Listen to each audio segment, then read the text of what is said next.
Hi, everybody. I wanted to quickly go through the 10 rules to beating Keeneland that most of you or all of you should have by now.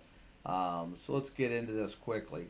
The first one is we believe in betting the pick four and betting straight.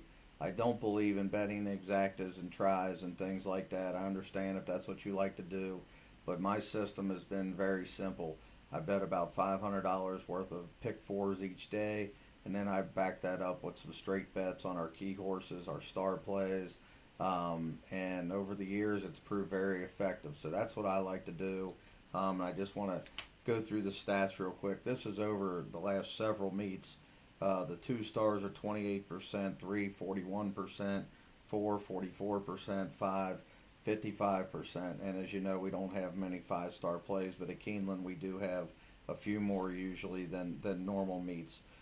So just by looking at the percentages, unless you just happen to catch every favorite, you should be able to profit if you can just hit a couple pick fours here and there and hopefully drill them. The way I play the pick four, most of you know, I want to have a single, then take a couple horses and a couple other races, take an all somewhere, and then try to drill your specific best, couple horses in each race. Have it five, six, seven, eight, 10 times, whatever. Keeneland, you almost have to have that. If you don't do that, you're not going to win, because the pick fours, now that they've went back to dirt, have not exactly been paying gigantic prices. So, if you can get a $200 or $300 pick four for 50 cents, you got to have it, several times to be able to have a good score. Rule number two: don't worry about Wesley Ward in the fall. Look at those other trainers for 2 year olds, for first time starters. The Graham Motions, the Mike Makers, the Todd Pletchers. These guys are geared for this meet. Wesley Ward is more for the spring. Now Ward will win with some Ramsey horses and claiming races, things like that. And over the last couple of years, he's gotten lucky to have a couple top class horses to make his stats look a lot better. But overall, you don't really have to worry too much about Wesley Ward, at least in my opinion. Rule number three: we're looking for Saratoga shippers, Naira shippers. Number one, we're looking for Kentucky Downs horses. Number two, you can get a lot of good prices with Kentucky Downs horses. I think you really have to take a peek at those. And then Churchill, especially for the claiming races, things like that on dirt, the Churchill horses tend to run better. I try to stay away from all Illinois horses unless it's a grass race with Chris Block. Other than that, the normal Arlington Hawthorne shippers, they're just a notch below. And then stay away from all the Ohio ones, the River Downs, now Belterras, the Thistle Downs, those kind of horses. They don't win. Presque Isle won only when there was Polytrack. Now that they're back to dirt, you can eliminate the Presque Isle horses.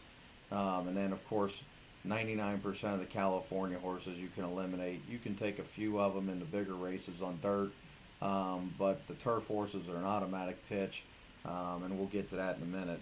But that's rule number four. And then rule number five, you want to stick to stalking speed. Speed horses, stalking speed horses. You don't want to take horses that are coming from way back. If it looks like they got to come from way back, especially in sprints, you're in deep trouble there. And then in mile and 16th races, that they got the short stretch. The finish line's at the 16th pole, so they don't get a lot of time in the stretch there. So you want to stick to those inside posts. You want to stick to stalkers and speed, on the dirt. And then when you get to the grass, you want to stay the heck away from speed. Speed does not win much on grass unless there's a really wet turf and they have the rail way out. If the rail's down where it normally is and you get good weather, you don't want to take speed on the grass. They just don't win. And a lot of these Saratoga and Gulfstream shippers on them hard turf courses, they look a lot better in the form because they were able to sustain their speed. And that the longer grass, long stretch, sweeping turn, Keeneland, they're not going to run. The closers run a lot better. They come down the middle of the track. So that's where I try to stick with those. You try to stick more towards the outside, and sprints is the next rule. It's not as set in stone as it used to be, where you just eliminate the one and two. But you want to try to look and say a normal 10 horse field going 7 furlongs or 6.5. Try to stay from the 5, 6 hole out if you can, especially on any kind of star plays, key plays. We're not going to take many 1 and 2 holes in star plays sprinting unless they really absolutely look like the best horse. The next one is you want to stay away from California shippers as much as you can. California shippers, especially on grass, are an absolute throwout. Do not let anyone talk you into taking a California horse, ship it in on Keeneland grass.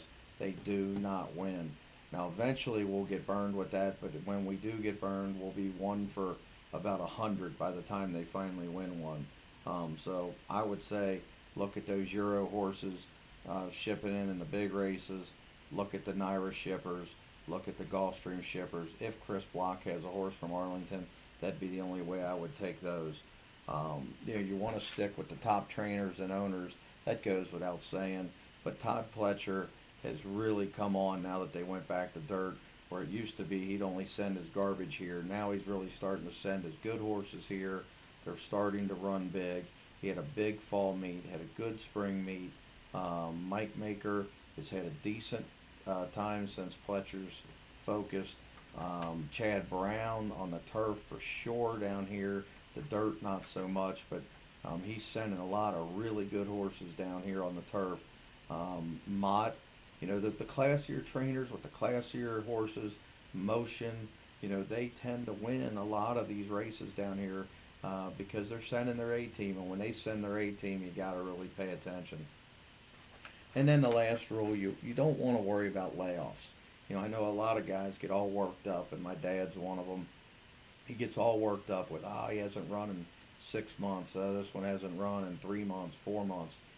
Don't worry about that stuff at Keeneland, especially the top trainers. They gear for this meet. They lay them up, freshen them up, and get them ready. A lot of them will run early August at Saratoga, and then they'll just ship them straight to Keeneland and wait for Keeneland. They'll have a month or two off. Don't worry about that. Especially these higher horses, these graded horses, the really good horses. Don't worry about those layoffs. They're going to be ready to run. So those are the 10 rules for beating Keeneland. I can promise you with the Breeders' Cup, we're going to be as focused as we can be on Keeneland and the Breeders' Cup. We're not going to be worrying about other racetracks for this 4-week period. We're going to zero in. We're going to have these prep races for this Saturday and next Saturday ready for everybody, and we're going to get focused on Keeneland to try to have a 40% meet again. Last spring meet we were 33%, 38%, right in there the last couple meets. It's been 2 years since we hit 40%, but as long as we're hitting these pick fours, I'll be happy. But remember, have a single in the pick four. Don't play. You have to have a single somewhere in this pick four so you can try to zero in and try to drill these things. Make sure your single is something that you like, something that adheres to the rules. Don't go against these rules. Don't single a California horse. Don't single an Illinois horse. You want to single the Kentucky Downs horse or the Saratoga horse, the horse that looks like they're going to win. And in that race you don't like at all, don't be afraid to take the all button.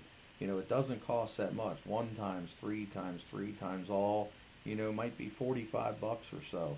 And you've got a chance to hit 3, 4, 500 off of that. And then if you repeat it, a few times in the all race with the horses you do like, it might only cost you $9, $15, something like that. You end up spending 100 or so, and you could have it 3, 4, 5 times. That's the way we try to play it. We try to zero in on the extra tickets, but not miss the spread ticket. So that's the way we try to play it.